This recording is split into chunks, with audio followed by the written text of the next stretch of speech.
একজন যুবক তার বাবাকে জিজ্ঞাসা করছিল, আচ্ছা বাবা, আপনারা আগে কিভাবে থাকতেন? শীততাপ নিয়ন্ত্রণ যানবাহন নেই, ওয়াইফাই নেই, কোনো ইন্টারনেট নেই, কম্পিউটার নেই, অনলাইন শপিং নেই, টিভি নেই, মোবাইল ফোন নেই, শপিং মল নেই, মাল্টিপ্লেক্স নেই।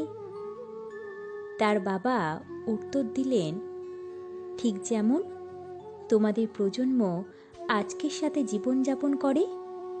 প্রার্থনা নেই, সমবেদনা নেই, সম্মান নেই, কোনো শ্রদ্ধাবোধ নেই, লজ্জা নেই, বিনয় নেই, সময় পরিকল্পনা নেই, খেলাধুলা নেই, পড়া নেই।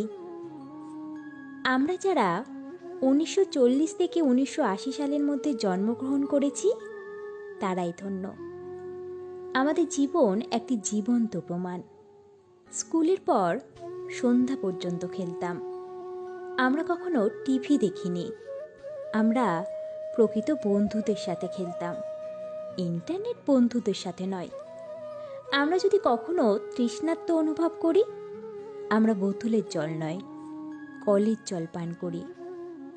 আমরা কখনোই অসুস্থ হইনি, যদিও আমরা 4 বন্ধুর সাথে একই গ্লাস জুস শেয়ার করতাম।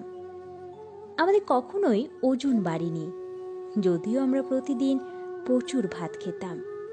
খালি পায়ে ঘোরাঘুরি করেও আমাদের পায়ে কিছুই হয়নি।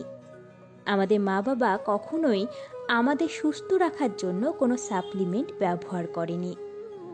আমরা নিজেদের খেলনা তৈরি করতাম এবং সেগুলো দিয়েই খেলতাম। আমাদের বাবা মা ধনী ছিলেন না, তারা আমাদের ভালোবাসা দিয়েছেন, পার্থিব উপকরণ নয়।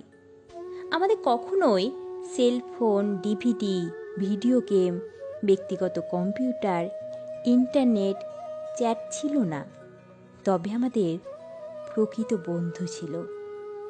আমরা আমাদের বন্ধুদের বাড়িতে বিনা আমন্ত্রণে যেতাম এবং তাদের সাথে খাবার উপভোগ করেছি। আমরা হয়তো কালো বা সাদা ফটোতে ছিলাম, কিন্তু সেই ফটোগুলোতেই রঙিন স্মৃতি খুঁজে পেতাম।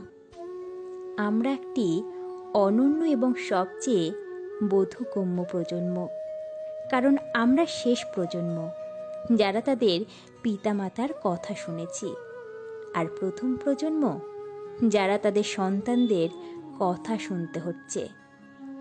আমরা একটি সীমিত সংস্করণ।